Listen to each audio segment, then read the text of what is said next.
नमस्कार, मैं विलास उर्पड़े फिर स्वागत करता हूं आपका आपके अपने web news channel Supreme Power पर। दोस्तों, हम देश प्रदेश, आपके जिले और आपके क्षेत्र से जुड़ी खबरों को प्रकाशित करते रहते हैं।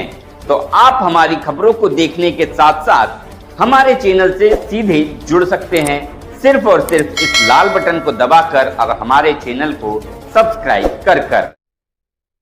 अविनाशजी, भारतीय जनता पक्षाचे तुम्ही ज्येष्ठ नेते आहात. तुमची दावेदारी होती काटोल विधानसभा क्षेत्राकरता, परंतु पक्षाने यावेळी तुम्हाला थांबवलं. आता काटोल विधानसभा क्षेत्रासाठी उमेदवाराला निवडून आणण्यासाठी तुमची काय रणनीती आहे? मी त्या ठिकाणी निवडणुकीची तयारी केली होती, त्यामुळे मला तिथलं सगळं समीकरण माहिती आहे. काटोल नरखेड विधानसभा क्षेत्रातल्या प्रत्येक गावामध्ये माझा संपर्क आहे आणि भारतीय जनता पार्टीचं तिथे अतिशय मजबूत असं संघटन आहे. गेल्या 3 निवडणुकांचे आम्ही आकडे पाहिले तर भारतीय जनता पार्टी एक वेळा भारतीय जनता पार्टीला विजय मिळालेला आहे आणि 2 वेळा विजयाच्या समीप पोहोचले. म्हणजे लोकसभेमध्ये सुद्धा काही आम्ही मागे नव्हतो. एक त्या भागातलं सामाजिक समीकरण, त्या भागातलं राजकीय समीकरण आणि आमची यंत्रणा प्रभावीपणे राबवणं आणि गावागावामध्ये आमचा कार्यकर्ता घरोघरी संपर्क करण्याकरता त्याला प्रेरित करणं आणि त्या माध्यमातून मग आम्हाला निवडणुकीला समोर जाणं, हा आमचा त्या ठिकाणी प्रमुख कार्यक्रम राहणार आहे. आणि मला निश्चित विश्वास आहे की जी परिस्थिती आज काटोलमध्ये आहे, देशमुखांच्या विरोधातलं वातावरण आहे, मतदारांना जो आहे बदल पाहिजे आहे आणि भारतीय जनता पार्टीच्या सोबत मतदारांच्या संवेदना पण आहे आणि भारतीय जनता पार्टीसोबत मतदार जुळलेले देखील आहे. त्या भागामध्ये साधारणतः लाडली बहीण योजनेची आपण 92,000 नोंदणी झालेली आहे काटोल नरखेड विधानसभा क्षेत्रामध्ये आणि तो एक गेम चेंजर निश्चितपणे ठरणार आहे. आणि आमचे उमेदवार माननीय चरणसिंगजी ठाकूर हे मोठ्या फरकाने बहुमताने यावेळेस तिथून निवडून येईल याची मला खात्री आहे. महायुतीमध्ये असलेला घटक पक्ष राष्ट्रवादी काँग्रेस अजित पवार यांचा नेतृत्वातला, परंतु त्यांच्या पक्षाने तिथे अनिल देशमुख यांना एक चुनाव चिन्ह घडीत दिलं आणि ती एक भाजपची रणनीती महाविकास आघाडीच्या विरोधामध्ये त्यांनी आखली, असं तुमच्यावरती म्हणजे डमी उमेदवार उतरवण्याचा आरोप तुमच्यावरती लागत आहे. काय सांगा? नाही, आम्ही काही आम्ही ज्या ज्या ठिकाणी महायुतीचे उमेदवार उतरवले त्या ठिकाणी आमच्या चर्चा करून सार्वजनिकरित्या नावं घोषित करून उतरवले. तुम्ही पाहत असाल की राष्ट्रवादी काँग्रेस अजित पवार म्हणजे घड्याळ चिन्हावर जे उमेदवार लढणार आहेत त्यांची अधिकृत यादी त्यांच्या पक्षाकडनं घोषित करण्यात आली, परंतु त्या यादीमध्ये कुठेही काटोलमध्ये जे अनिल देशमुख त्यांनी फॉर्म टाकला आणि त्यांनी घड्याळ चिन्हावर लढायचं भूमिका त्या ठिकाणी ठेवली आहे, त्यांचं कुठेही अधिकृत नाव त्या याच्यामध्ये नाही. त्यामुळे हा काही आमचा अजेंडा नाही किंवा आम्ही अशा प्रकारे डमी उमेदवार उतरवत नाही, कारण आम्हाला आमच्या मतदारांवर पूर्णपणे विश्वास आहे. आता त्या संदर्भात डिटेल काय झालं हे मला कल्पना नाही, कारण ही माझ्यासाठी पण नवीन गोष्ट होती. आमचे नेते त्या संदर्भात वरती चर्चा करतील आणि जो निर्णय घ्यायचा तो घेतील. काटोल विधानसभा क्षेत्रामध्ये प्रामुख्याने काटोल MIDC एरियामध्ये विकास झालेला नाही, रोजगाराच्या संधी काटोल वासियांना उपलब्ध नाही, क्षेत्रातल्या जनतेला उपलब्ध नाही, अशी एक ओरड आहे. महायुतीचं शासन आहे राज्यामध्ये, परंतु काटोलमध्ये ज्या पद्धतीने बेरोजगारांची संख्या आहे त्यावर तुमचं काय मत आहे?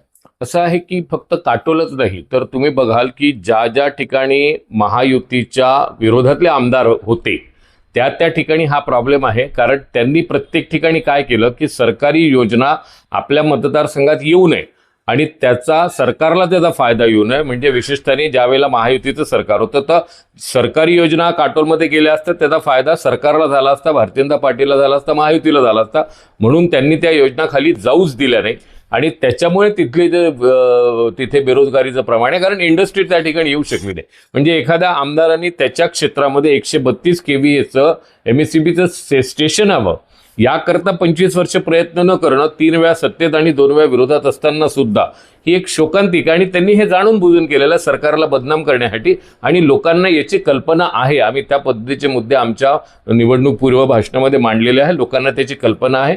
पण आमचा आमदार आणि आमचं सरकार त्या ठिकाणी ज्या वेळेला येईल आणि त्या ट्रिपल इंजिन राहील, म्हणजे आमचे उमेदवार निवडून देतील, महाराष्ट्रामध्ये युतीचं सरकार राहील, वरती केंद्रामध्ये सुद्धा आमचं सरकार राहील.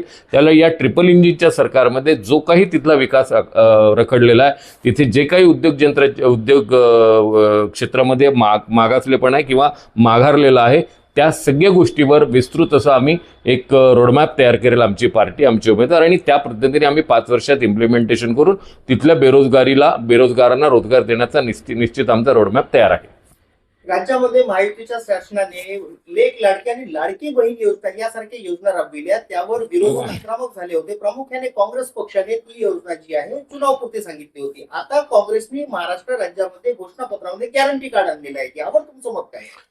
यावर माझं मत घेण्यापेक्षा तुम्हाला माहिती आहे, कालच काँग्रेसचे अध्यक्ष राहुल गांधी यांनी स्टेटमेंट दिलं की योजना अशा बनवा ज्या आपल्याला इम्प्लिमेंट करता येतात, आपण मॅनिफेस्टोमध्ये देतो आणि मग आपलं सरकार आल्यानंतर तिथे त्या योजना आपण राबवू शकत नाही आणि मग 10 वर्षात आपलं सरकार जातं. म्हणजे त्यांचं फेल्युअर त्यांनी त्या ठिकाणी अधोरेखित केलं. या उलट लाडली बहिणा योजना ही काही पहिल्यांदा भारतीय जनता पार्टीने भारतातल्या कुठल्या राज्यात आणली नाही.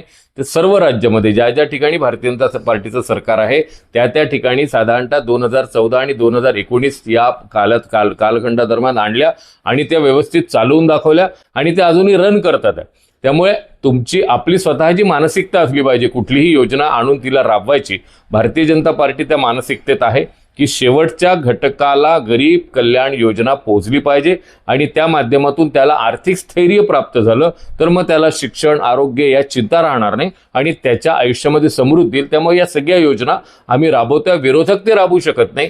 त्यांनी आणलेल्या योजना ते राबवू शकले नाही, फेल्युअर झाल्या. म्हणून त्यांना असं वाटतं की ते ज्या विकृत मानसिकतेतून विचार करतात त्या विकृत मानसिकतेतून त्याला वाटतं की आम्ही फेल्युअर आहे म्हणून सगळे फेल्युअर होतील, म्हणून त्याचा आरोप करतात. मान्यवर प्रधानमंत्री नरेंद्र मोदीजींनी 2022 पर्यंत सर्व भारतीयांना घरं मिळतील या पद्धतीनं प्रधानमंत्री आवास योजनेची घोषणा केली होती. परंतु ती योजना आता सध्या तरी स्थिरावलेली आहे, थांबलेली आहे आणि काटोल नरखेड विधानसभा क्षेत्रामध्ये भरपूरशा लोकांना घरकुलाचा लाभ मिळत नाही आहे. यावर तुमचं मत काय आहे? काटोल नरखेड विधानसभा क्षेत्रामध्ये त्या ठिकाणी गेल्या वर्षी सुद्धा काटोल तालुक्यामध्ये हजार घरकुलचं सँक्शन आलं होतं.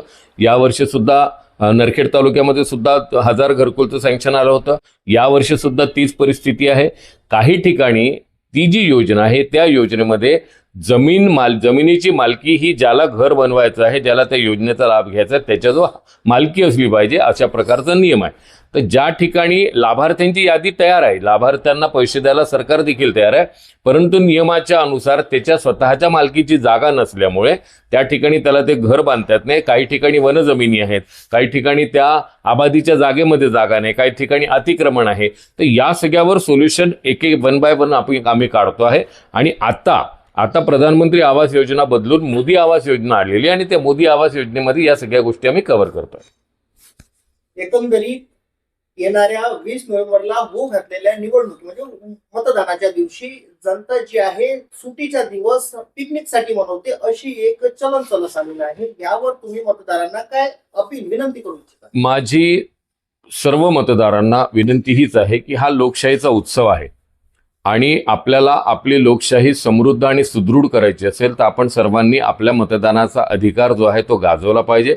आपण जेव्हा आपल्या मतदानाचा अधिकार वापरू त्यावेळेला योग्य उमेदवार आपण देऊ आणि आपण योग्य उमेदवार दिला एखादा प्रत्येक ठिकाणी तर 25-25 जो विकास रखडलेला आहे काटोल नरखेड क्षेत्रामध्ये तसा विकास कुठे रखडणार नाही.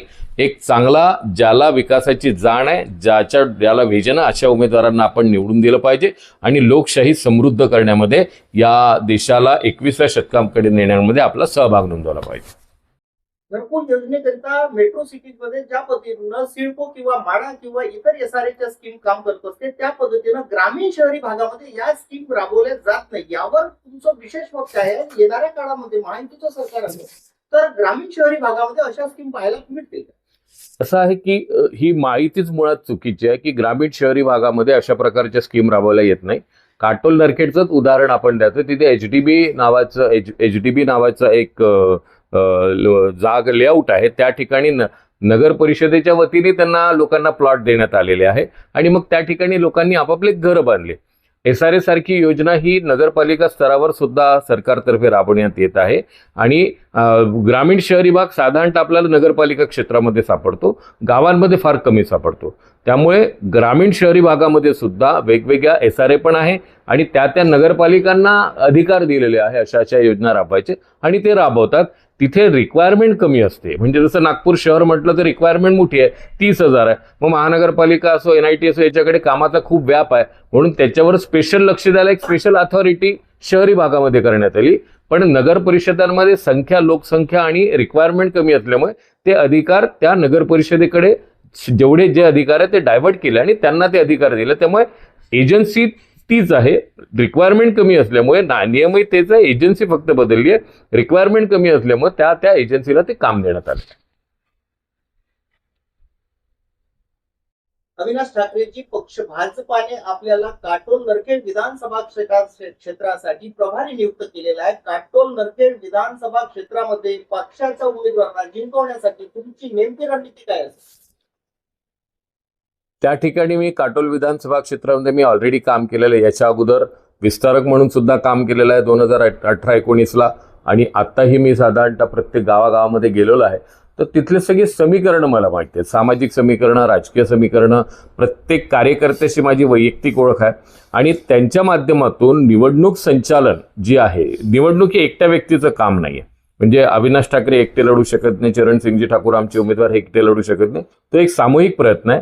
ते एक युनायटेडली एक प्लॅन तयार करणं आणि त्या प्लॅनला 15 दिवसामध्ये इम्प्लिमेंट करणं आणि लोकांमध्ये विरोधकांपेक्षा आपण कसे सक्षम आहोत या संदर्भात लोकांमध्ये वातावरण निर्मिती करणं आणि त्यासाठी ज्या काही सरकारी योजना आहेत त्या योजनांचा आधार घेणं, तिथल्या यंत्रणांचा आधार घेणं, म्हणजे भारतीय जनता पार्टीच्या कार्यकर्त्यांच्या यंत्रणांचा आधार घेणं आणि या माध्यमातून निवडणूक लढवणं हाच आमचा एक प्लॅन आहे. आणि मला पूर्णपणे विश्वास आहे की सध्याची जी काटोल नरखेडची परिस्थिती आहे, देशमुखांच्या विरोधात जे काही वातावरण आहे आणि लोकांना लोकांना चेहरा नवीन हवा आहे, बदल हवा आहे. त्यामुळे आमचे उमेदवार चरणसिंगजी ठाकूर यांना जो आता रिस्पॉन्स मिळतोय त्यावरून आम्हाला अनुमान आहे की ही निवडणूक आम्ही 100% काटोल नरखेडमध्ये या निवडणुकीत आमचं तिथे कमळ फुलणार आहे आणि आमचे उमेदवार चरणसिंगजी ठाकूर हे मोठ्या बहुमताने निवडून येणार आहे.